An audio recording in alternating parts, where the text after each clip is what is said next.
Neste episódio, vamos conversar com Ana Rita Moura, uma especialista com uma rica trajetória em psicologia e pedagogia. Ela é coautora de 2 livros e também autora da perspicaz obra Libere Sua Energia Pessoal. Vamos aprofundar nossa compreensão sobre temas como autoconsciência, autocontrole e autodirecionamento na liderança, abordando também a relevância da integração mente e coração e a reestruturação dos circuitos neurais em práticas de liderança inovadoras. Ana Rita, seja muito bem-vinda. Olá, tudo bem? Bom, né, você já me apresentou, né, eu sou algo que eu acho importante falar, que eu sou mãe de 3 filhos, tenho 9 netos e, né, são 3 livros que, hoje o último livro agora até tô lancei foi lançado, em 2023, né, uma produção autônoma, né, que chama-se Autora da Vida, que está fresquinho, saindo do forno agora. Excelente.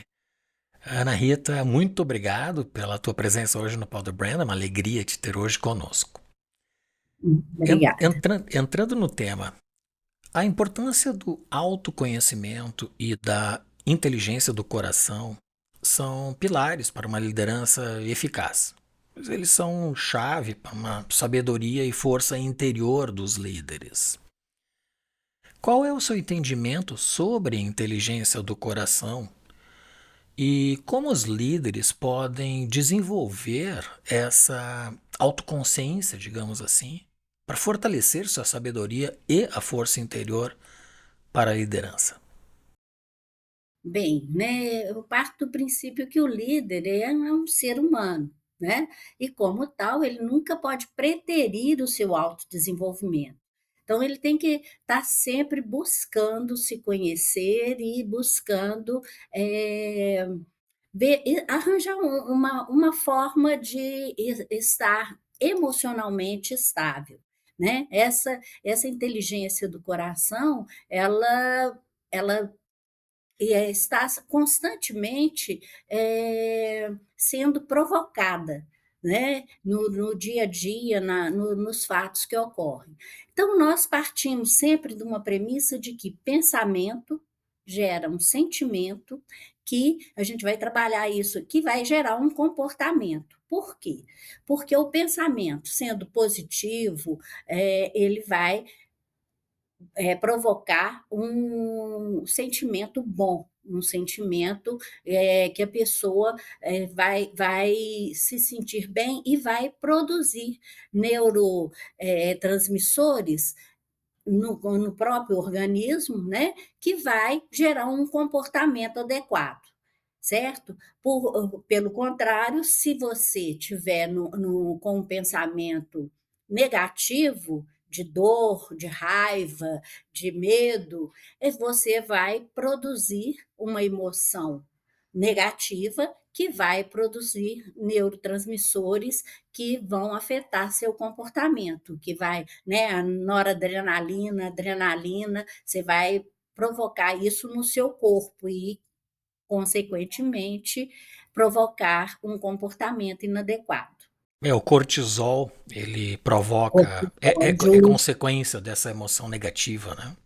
justo. E então o líder ele deve agir e não reagir, porque nós, caímos muito nessa pegadinha, né, de reagir a determinados fatos e não de parar e pensar como que seria melhor, a melhor saída, o melhor desfecho para aquele fato.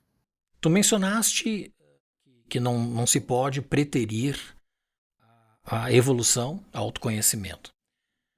Você percebe pela tua experiência que existe uma certa negligência em relação aos líderes, empreendedores, de darem sequência à sua formação pessoal, intelectual e mesmo emocional ao longo do tempo?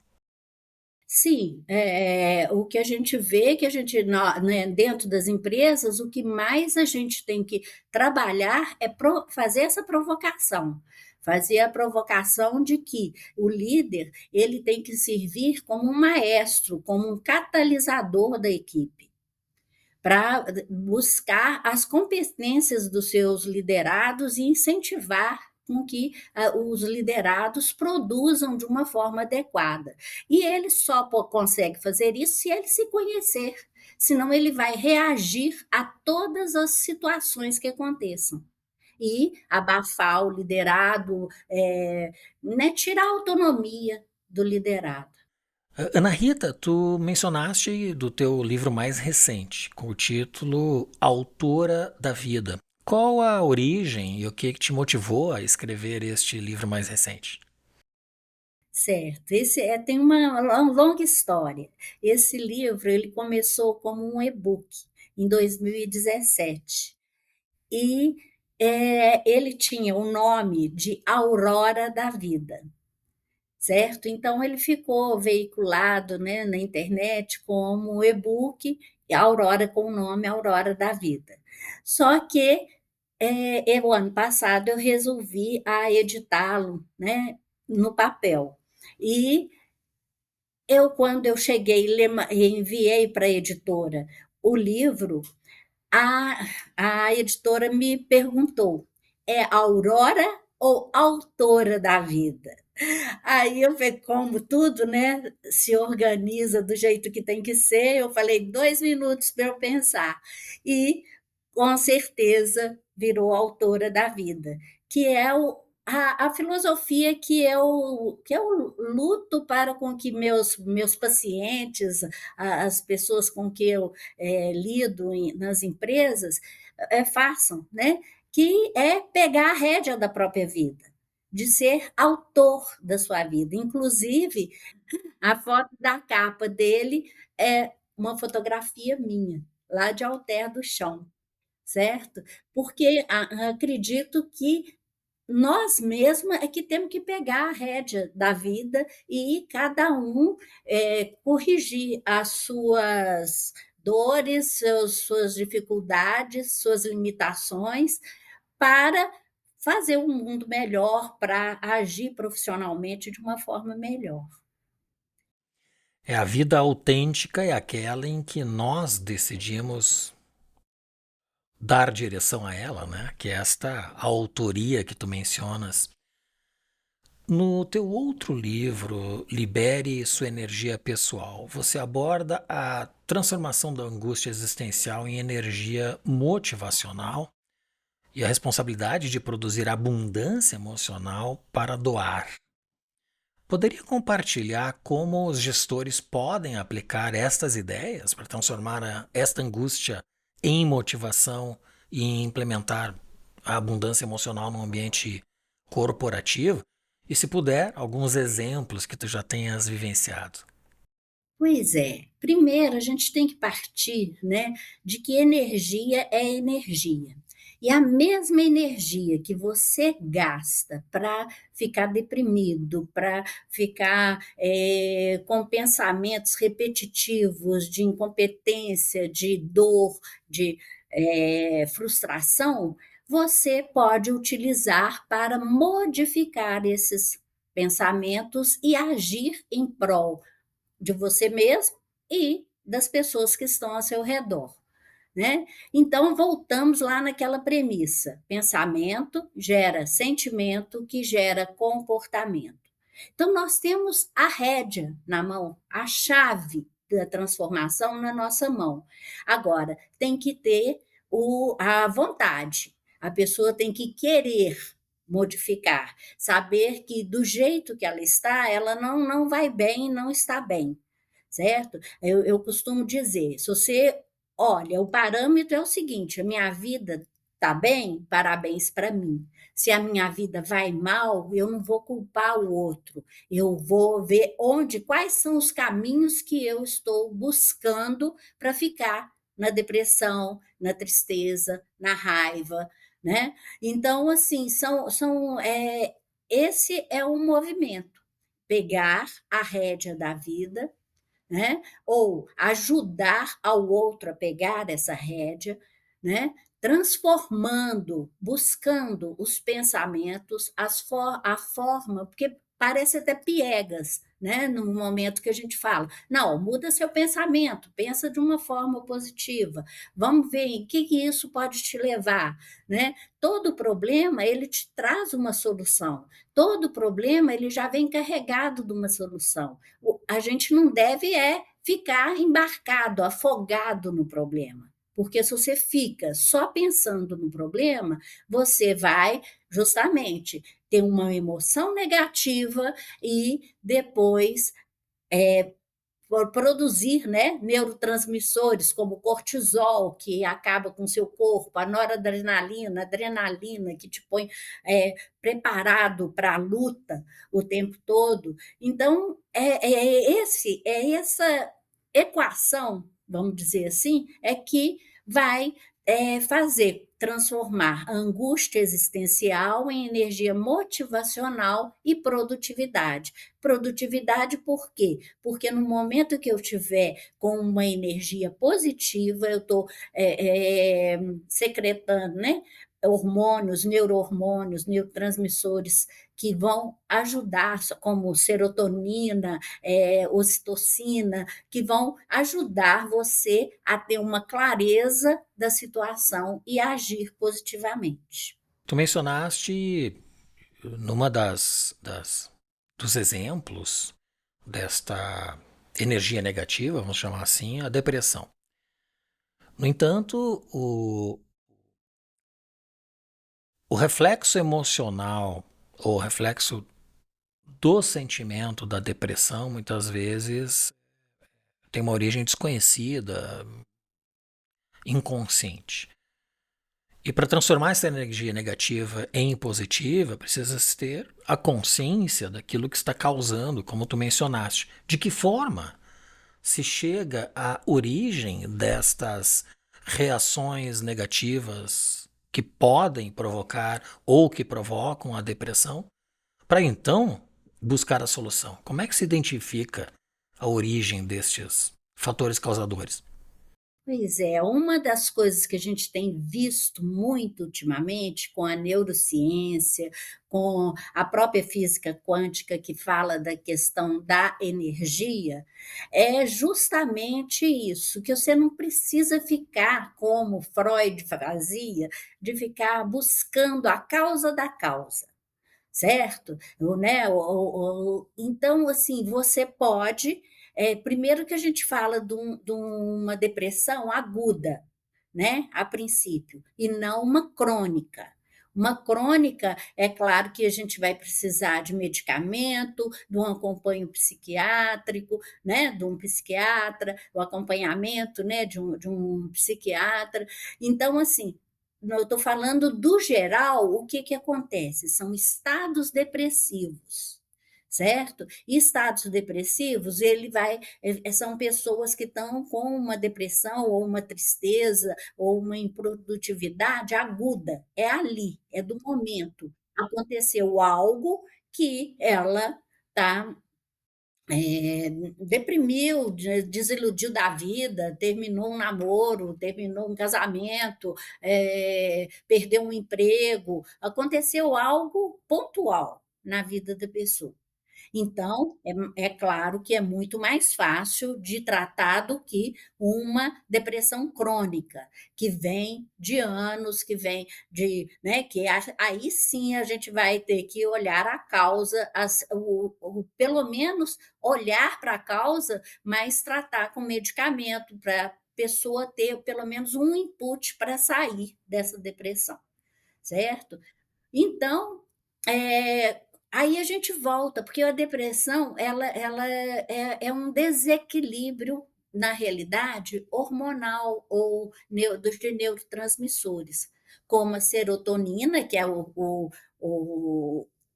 neurotransmissor da felicidade, e a noradrenalina. Então há um desequilíbrio, há mais produção de noradrenalina do que de serotonina. Então, no momento em que você pega desses 3 pilares, pensamento, sentimento e comportamento, e começa a trabalhar aí, principalmente iniciando no pensamento, você, né, então começar a focar em coisas mais positivas da vida, em vez de ficar só remoendo o problema, só se sentindo o último, como é que fala? O cocô do cavalo do bandido, entendeu? Então, no momento em que a gente se põe, nós mesmos nos deprimimos, nós mesmos nos depredamos. Tem um filme que chama Quem Somos Nós, que eu acho que todo mundo deveria assistir, certo? Porque são neurocientistas, são físicos quânticos que fazem, é um documentário, mas ele é romanceado, então é até gostoso de assistir, mostrando como que nós viciamos nesses neurotransmissores. Então, nós mesmos cavamos nosso buraco, certo? Para sentir novamente. É como se, por exemplo, eu sou viciada em cocaína, eu sei que se eu subir no morro lá para pegar a cocaína que eu quero, eu corro risco de morrer, de acontecer qualquer coisa, mas eu preciso, eu vou atrás e sei que estou pagando o preço de morrer, ou de ser assaltado, ou de que qualquer coisa assim, certo? Buscando aquele meu vício, aquele produto para eu me sentir bem, fora, né, da caixinha no momento. Então, assim, nós provocamos as situações para sentir o mesmo, ter a mesma descarga dos neurotransmissores no corpo. E falar: nossa, minha vida realmente não tem jeito, não tem jeito, não tem jeito. Então, é nesse momento é que eu não sei se eu estou me alongando demais, mas é nesse momento que a gente tem que parar e realmente, como que eu disse, parece assim até piegas, mas se você trabalhar nesses 3 pilares, você consegue sair de uma tristeza, de um fracasso, um sentimento de fracasso. Eu recomendo muito o documentário que tu citaste, Quem Somos Nós. Inclusive, vamos colocar o link desse documentário na descrição aqui do nosso episódio. É extraordinário. Uhum.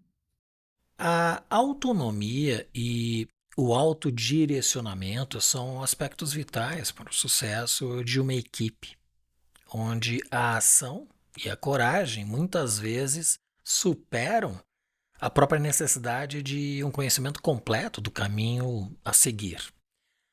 Neste contexto, como os líderes podem não só fomentar estas qualidades em sua equipe, mas também aplicar a ideia de que a ação e a coragem são mais importantes que o conhecimento exato do caminho para incentivar uma liderança eficaz, inovação e a própria criatividade?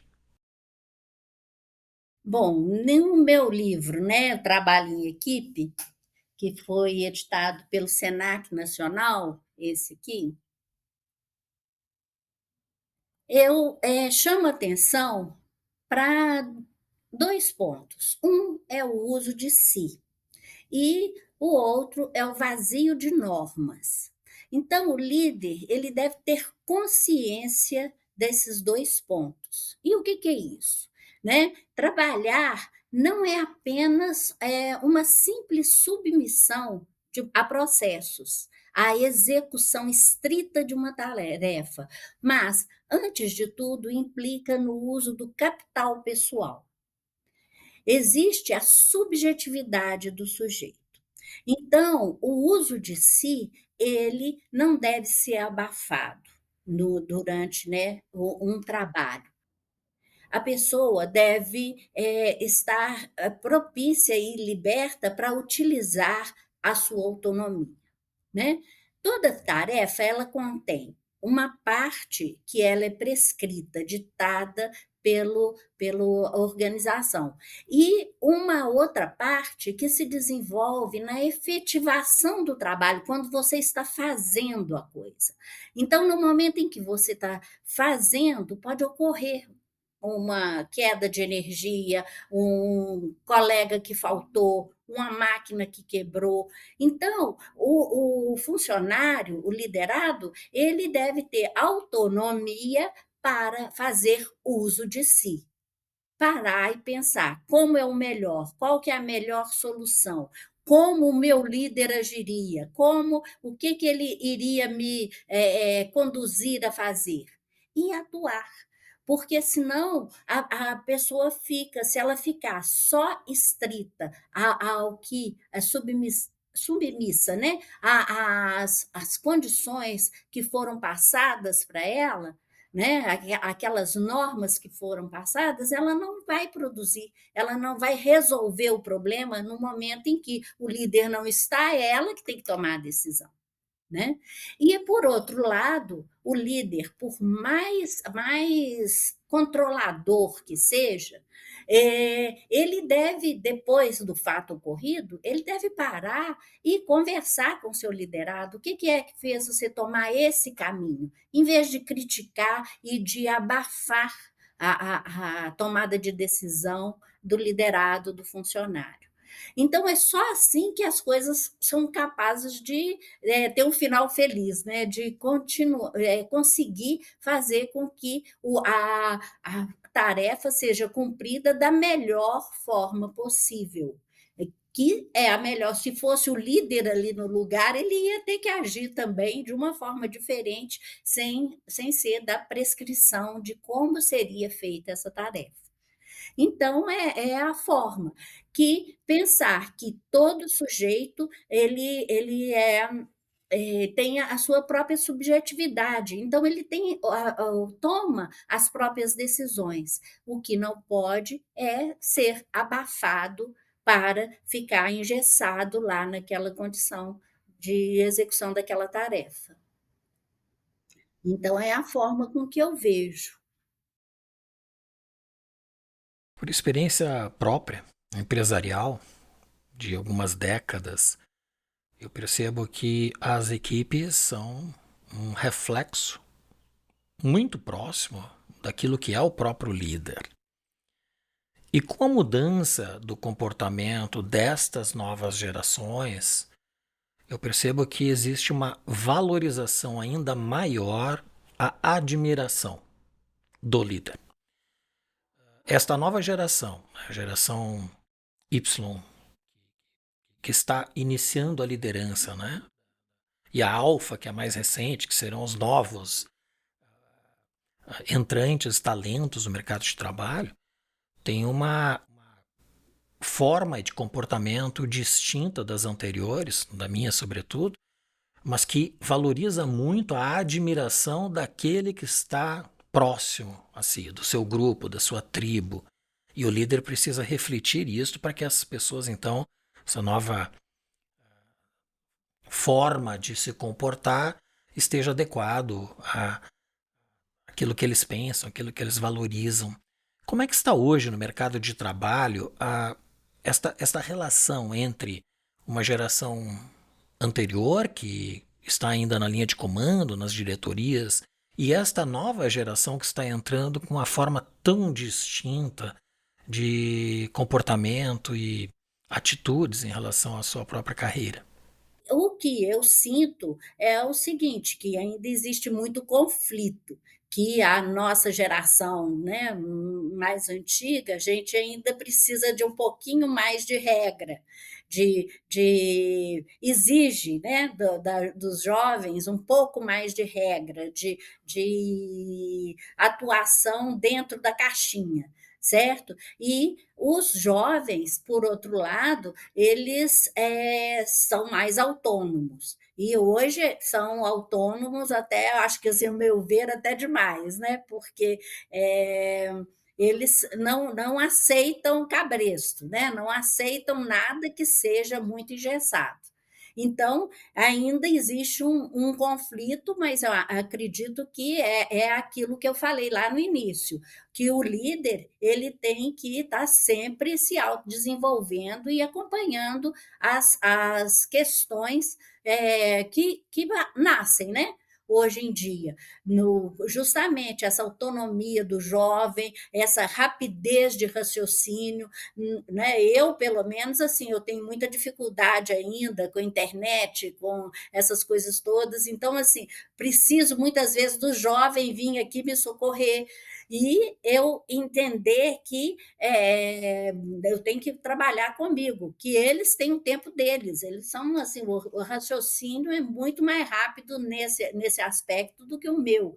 Então, eu tenho que entender que eles têm o tempo deles, né, sem ficar julgando de que estão sendo inconsequentes, tá, isso dessa forma, assim, agindo.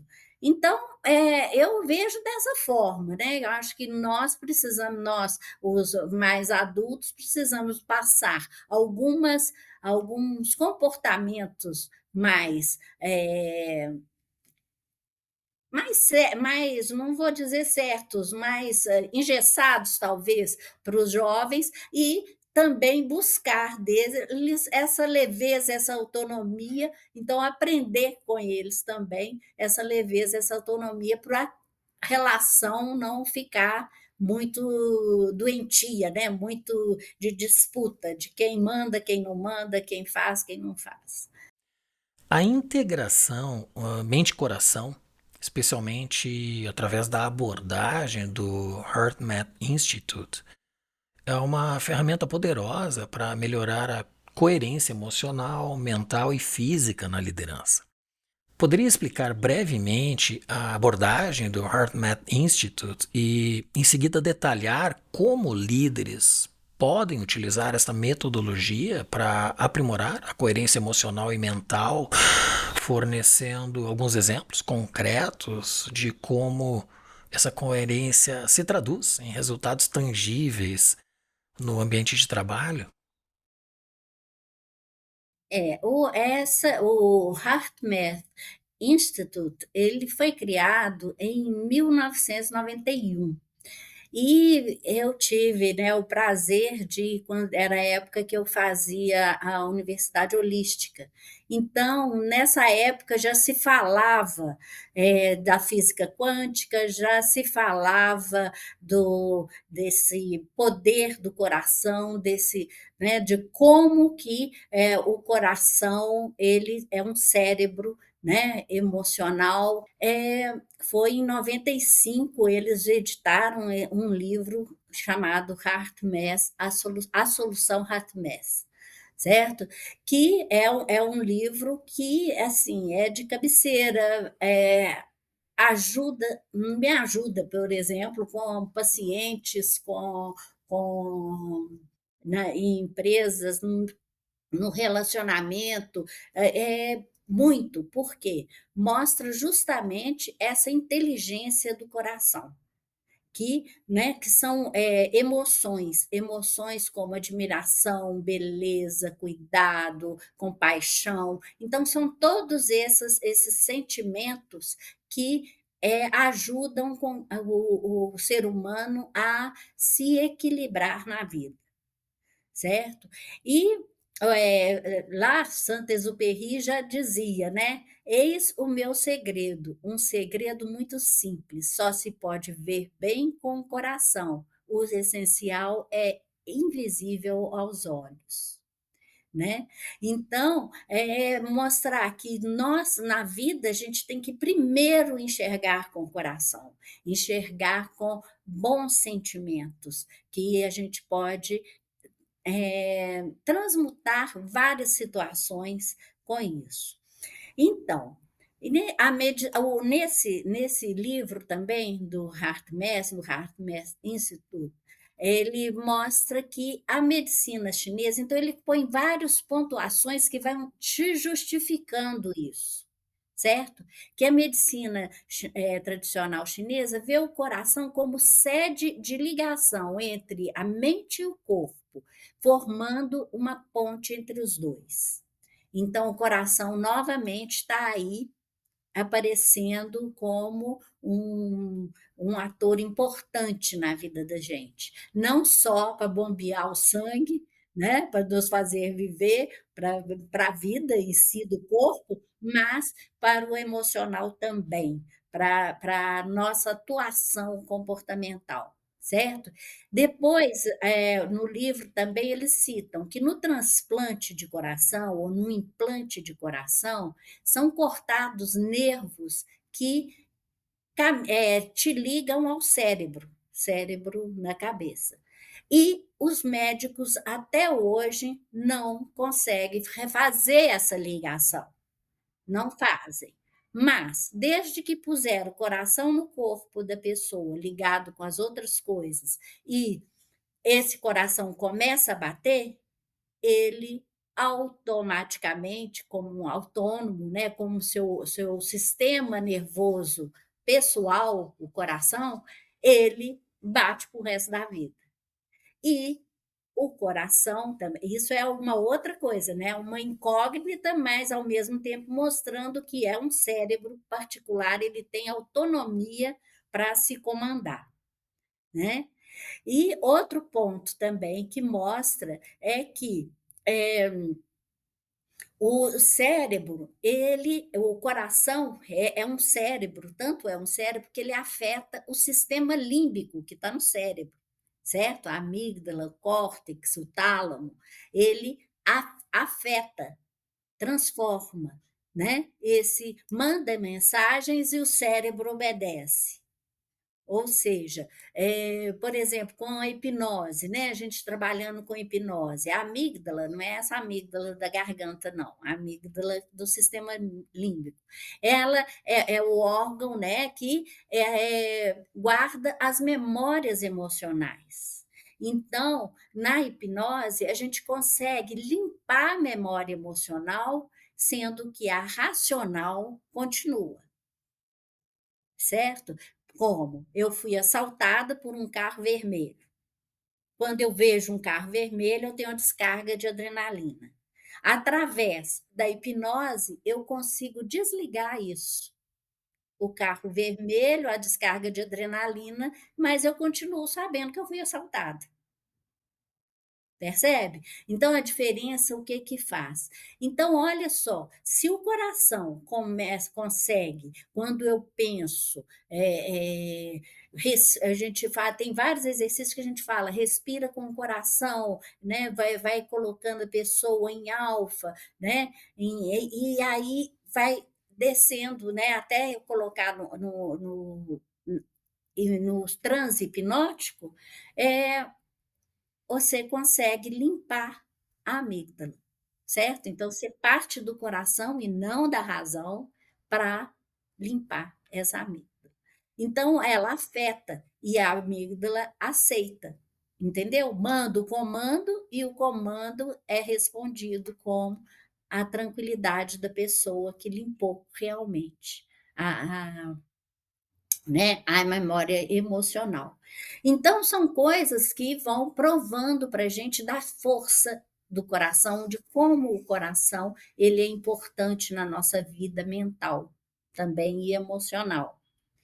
E tem muitas técnicas que você está me perguntando quais são as técnicas. O próprio Instituto HeartMath, ele tem várias técnicas que, a princípio, parece uma coisa piegas, boba, que não vai levar em nada, mas o resultado é positivo.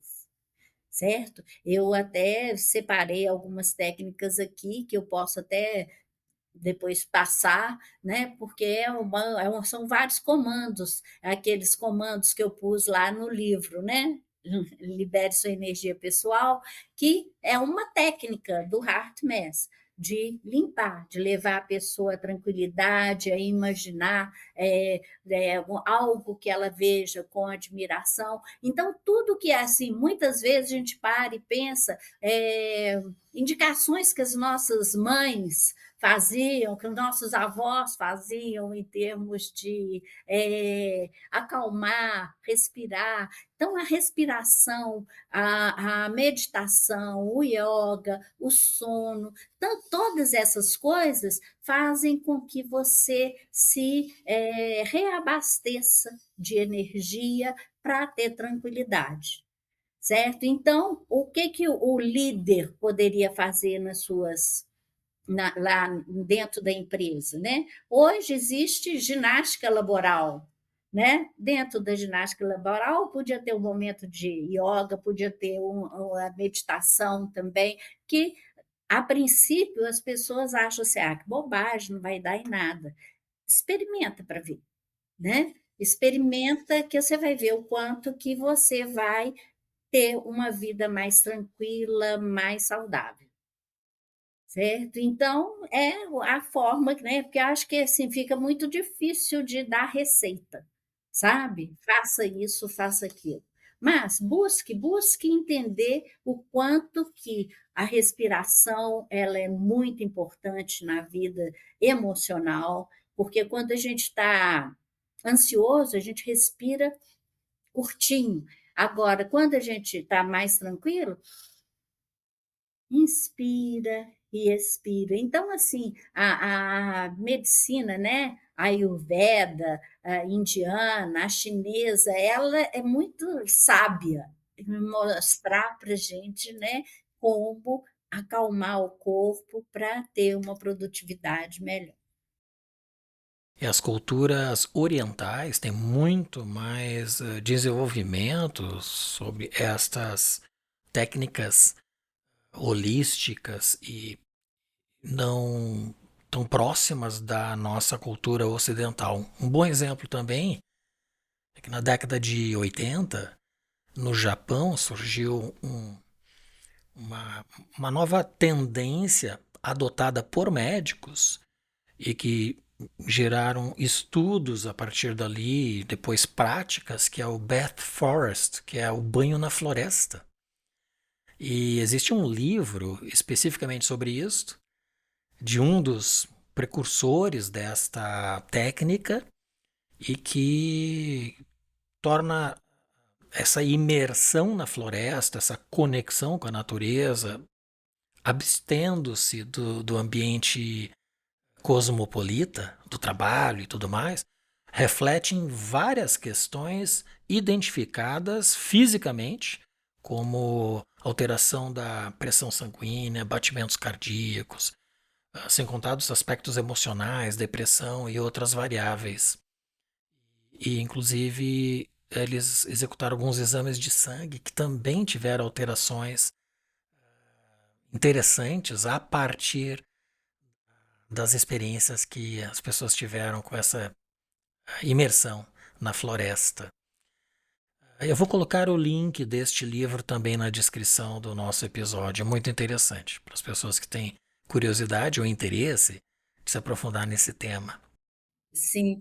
E em 96, Daniel Goleman, buscou o coeficiente, né, criou o coeficiente emocional, né. Então, a diferença do coeficiente, intelectual, o QI, do QE, é que o QI ele não aumenta, você pode trabalhar com determinadas técnicas para o raciocínio ficar mais fluido, mas o nível de QI, né, o tanto ele não aumenta.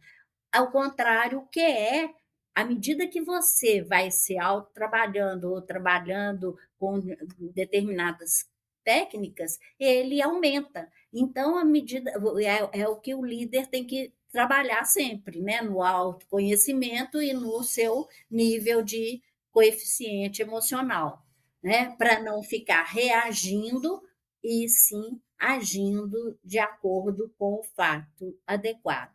E no momento em que você aumenta o nível, do que é, você tem mais consciência de si, percebe vínculos entre pensamento, sentimento e reações comportamentais, quer dizer, pensamento, sentimento e comportamento. Sabe, que pensamentos e sentimentos determinam uma decisão, né? Que então você tem que saber mapear o que eu estou sentindo, o que eu estou pensando para eu ter determinada decisão, chegar em determinado ponto.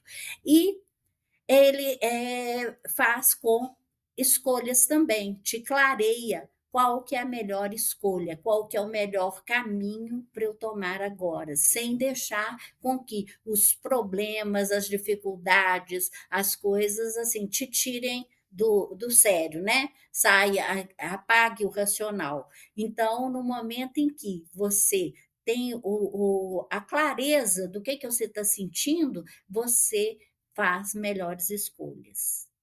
Certo? Então, isso são todas as evoluções, né, teóricas do que a gente, se você for parar para pensar, é óbvio, certo? Tudo isso é óbvio, só que a gente não para pensar muitas vezes, a gente age ou reage nas situações, né. Ainda nesse tema da inteligência emocional, os bloqueios emocionais, eles podem ter efeitos negativos significativos na dinâmica de uma equipe, afetando comunicação, produtividade, o próprio bem-estar. Diante disso, poderia explicar os 6 passos que você propõe para superar bloqueios emocionais e como esses passos podem ser implementados na prática da liderança para mitigar estes efeitos negativos? Pois é, esses 6 passos que eu proponho é o que eu tinha te falado, que é do próprio HeartMath Institute, né. O que eu posso passar o que que é, né, quais são, porque uma das coisas que eles, falam para gente é a questão das atitudes. Certo? Que nós temos caminhos neurais, certo? Com as atitudes, determinada atitude, determinado hábito. Então, a gente sempre reage ou age dessa forma perante um problema, perante uma dificuldade. Então, eu passo pelo mesmo caminho neural. O que que é um caminho neural? Por exemplo, você tem um parque todo gramado e você passa, ou todo mundo passa pelo mesmo caminho todo dia. Então, o que que acontece? Ali não vai nascer grama. E eu, que nunca fui no parque, eu vejo aquele caminho marcado, o que que eu faço? Passo pelo mesmo caminho, não passo por cima da grama. Certo? Eu já vejo. Então a gente já faz aquele determinado hábito, atitude que a gente, tem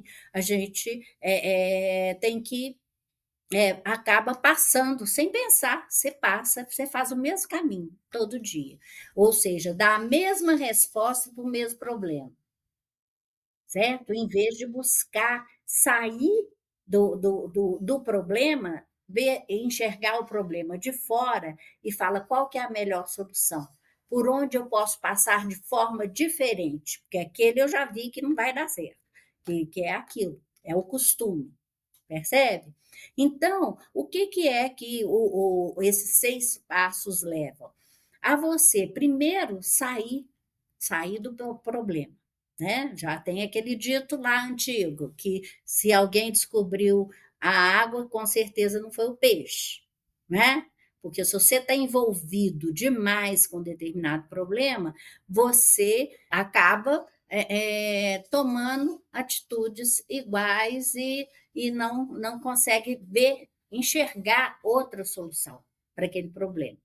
Então, a primeira coisa que um desses 6 passos mostra é que enxergue o problema como se você fosse outra pessoa. O problema não é seu, entendeu? O problema é se eu fosse dar um conselho para um amigo, como que eu veria esse problema? Sim, ou seja, não sinta na pele, não esteja envolvido. Certo? Então, é trabalhando com a respiração, com essa forma para ver que existe outros caminhos para você passar para resolver seus problemas. Que você se você pegar esse hábito de buscar sempre novos caminhos, novas soluções, você vai ser mais, como é que falo? Produtivo, você vai ser mais feliz na sua escolha. Certo? Então, é trabalhar com a respiração, com a meditação, com relaxamento, com buscar enxergar o problema quando você colocar emoções positivas no seu coração, certo? Como de admiração, de alegria, de compaixão. Então você já, contamina o problema com essa visão, com essa forma de enxergar o problema, certo? Então, é fazer exercícios dessa forma. Agora, o próprio líder muitas vezes não tem competência, entre aspas, para fazer isso, ou acha que isso é bobagem, ou não, né? E não valoriza tanto.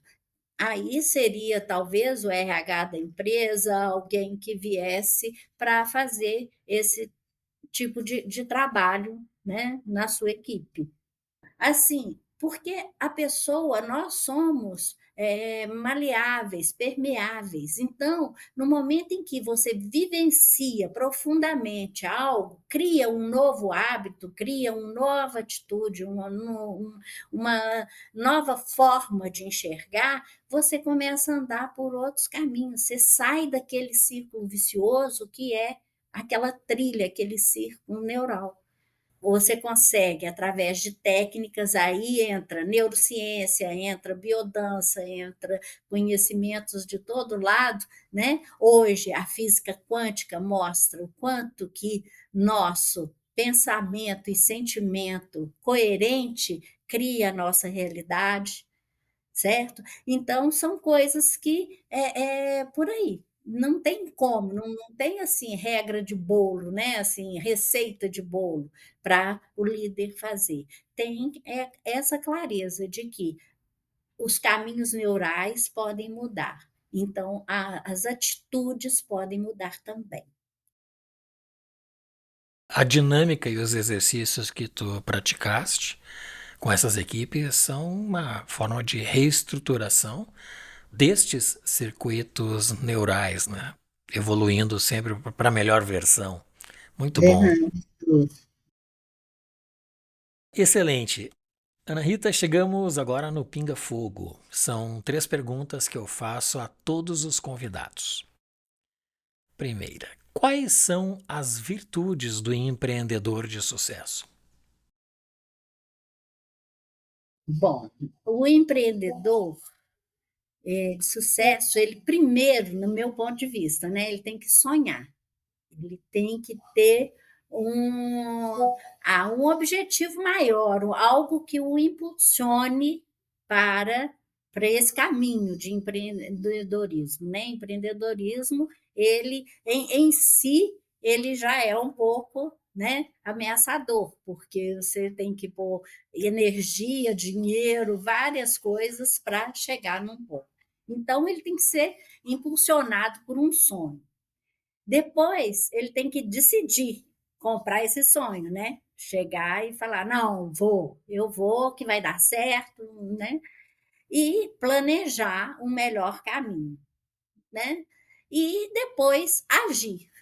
E agir com persistência, porque muitas vezes não vai ser da primeira vez que vai conseguir, nem da segunda, nem da terceira, né? Ele vai, tem que ter uma resiliência aí.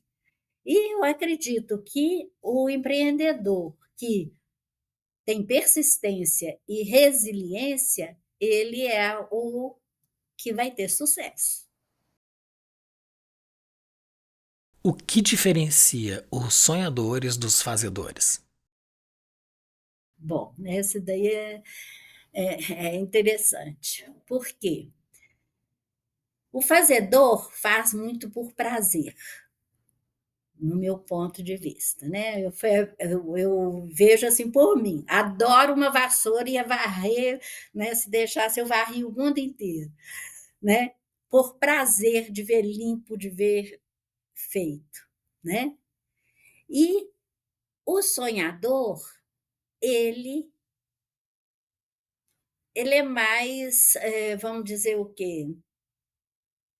Ele é superior ao fazedor, porque o prazer dele não está só no varrer, entre aspas. O prazer dele está lá na frente. tá? Em ver o mundo mais limpo, em ver as coisas acontecendo melhor, em as pessoas estando cuidando desse mundo. Então, assim, é uma outra forma. Eu brinco, porque lá nessa ONG onde eu faço parte, muitas vezes eu convido a varrer praça. Os jovens aprendizes, os meninos vão varrer as praças, e aí varre, venta e não sei o que. Eu falo, ó, quem já varreu praça um dia, nunca mais joga um papel no chão. Então, é o sonho de educar, de buscar. Então, é diferente do prazer ali na hora do, do que você está almejando lá na frente. E a última, o que é design? Pois é, design. Design para mim é o planejamento, é, é pegar um sonho, né? A gente está falando de sonho, e a gente planejar o caminho para eu atingir esse sonho. Muito bem. Nós entramos agora em uma das nossas sessões mais apreciadas, que é a indicação de leituras. Quais livros impactaram a sua trajetória? Pois é, vamos lá. Fez uma colinha aqui. O primeiro foi esse aqui. Onde que eu chego? Certo? Memórias, Sonhos e Reflexões, do Jung. Por quê? Ele é da editora Nova Fronteira. Porque é um livro que tem que ser degustado, que eu nunca vi. É assim, é de uma honestidade emocional que a gente é, fica até com inveja, sabe? Porque a gente não consegue fazer isso muitas vezes, ter essa honestidade emocional. E é a importância disso, de ter clareza, né? Porque o Jung escreveu esse livro 5 anos antes de morrer. Então, e depois, né, convidou essa Aniela Jafé para ajudá-lo a organizar o livro. E é de assim, de uma delicadeza, de uma honestidade emocional que, assim, dá vontade de você ler várias vezes o tempo todo, né? Nas relações dele com o pai, desde a infância dele, a relação com a mãe, com a esposa, com os pacientes, com os pares, né? Freud, né? Então, assim, é muito lindo mesmo, né? É um livro de cabeceira também. O outro livro, não podia deixar de ser, né? É esse aqui, Heart Mass. Esse Heart Mass é, né, dos criadores do Heart Math Institute em 1991, e ele foi escrito em 1995. Só que esse livro é muito difícil de achar. Você acha em sebo, às vezes, porque existe ele em inglês. Aí isso é mais fácil, né? Aí com certeza você encontra. Mas em português ele é muito difícil. E ele é um livro também que, assim, um meio salvador para mim, sabe? Quando eu estou encasquetado com algum paciente, às vezes eu não sei qual caminho que eu vou, eu pego ele e vou lendo, lendo, lendo, até eu achar a chave, certo? De como eu vou chegar naquela pessoa. Então, assim, é um livro assim imperdível, principalmente para o psicólogo e, né, terapeuta. O terceiro, ele é meio polêmico. Não sei se vocês conhecem. Poder e Força, do David Hawke, que é um livro que ele mostra, através de estudos, qual o nível de hertz das emoções. Ele chama de mapa da consciência. Eu tenho até aqui que assim que é muito interessante. Então ele fala, por exemplo, que a vergonha tem 20 hertz. Você está quase que parado no mundo, entendeu? Com essa energia. E depois você vai subindo para apatia, tristeza. Tristeza tem, por exemplo, 75 Hz, ainda está parado, entendeu? Até ir subindo para emoções mais delicadas, né? Que aí vai ser coragem, que já é 200 Hz, aceitação, 310 Hz, e daí vai até se chegar à iluminação. Nós não estamos precisando chegar na iluminação, mas que são 700 a 1000 Hz, né, na iluminação. Mas a gente pode chegar na alegria, que são 540 Hz. Então, por que trabalhar a alegria, trabalhar compaixão, alegria, essas coisas? Para você ter energia, inclusive, de viver, de fazer, de produzir, certo? E uma das coisas, cada vez que você pega o livro, porque não é um livro para você ficar lendo de cabo a rabo direto, né?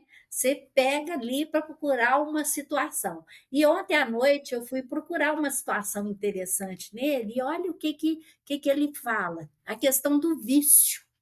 Olha só que interessante. O vício não é pela substância em si, certo?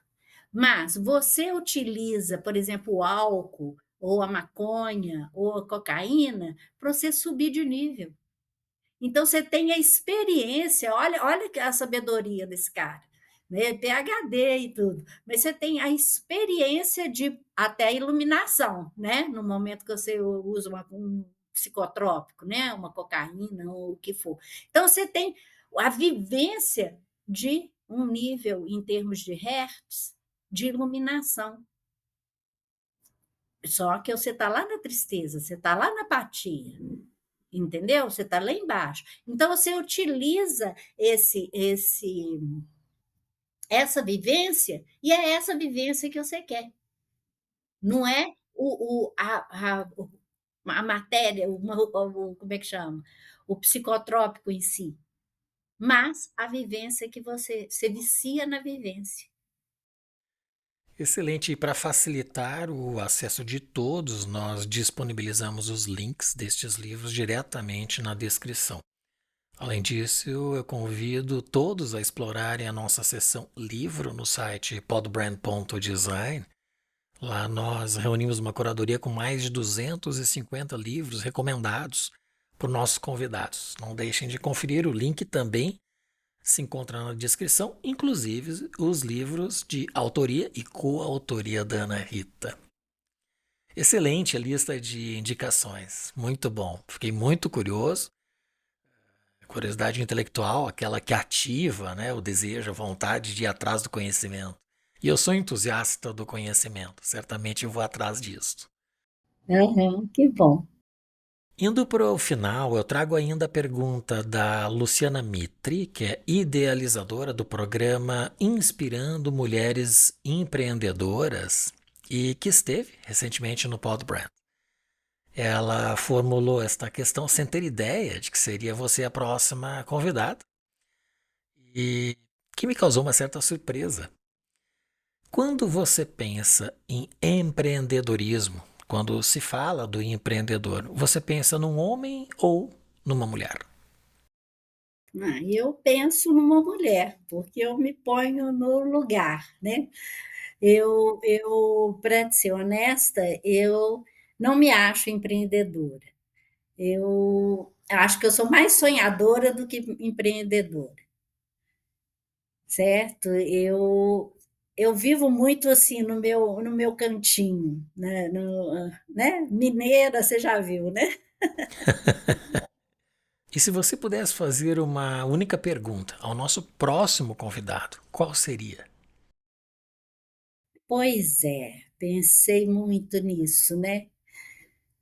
Olha, nós estamos vivendo tempos muito difíceis no mundo inteiro, né?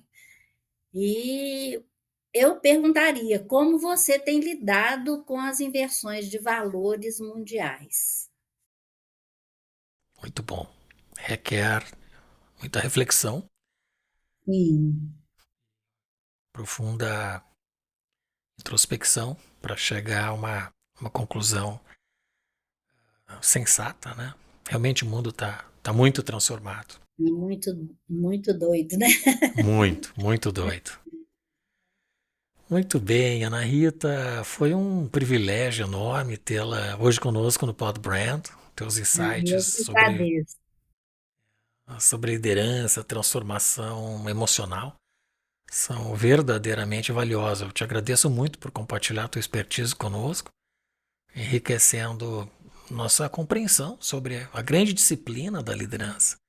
Obrigado de coração. Agradeço imensamente a oportunidade de poder compartilhar o que eu penso. Muito obrigado e até breve. Até breve, então. Para continuar se inspirando e explorando mais histórias de transformação e crescimento, visite o nosso site podbrand.design. Você encontrará todos os episódios e a curadoria dos livros recomendados pela Ana Rita e por todos os nossos convidados. Não se esqueça de se inscrever e compartilhar este episódio, para que mais pessoas possam se beneficiar dessa jornada de aprendizado e autodescoberta. Nos vemos no próximo episódio, aqui no Podbrand, o podcast do design.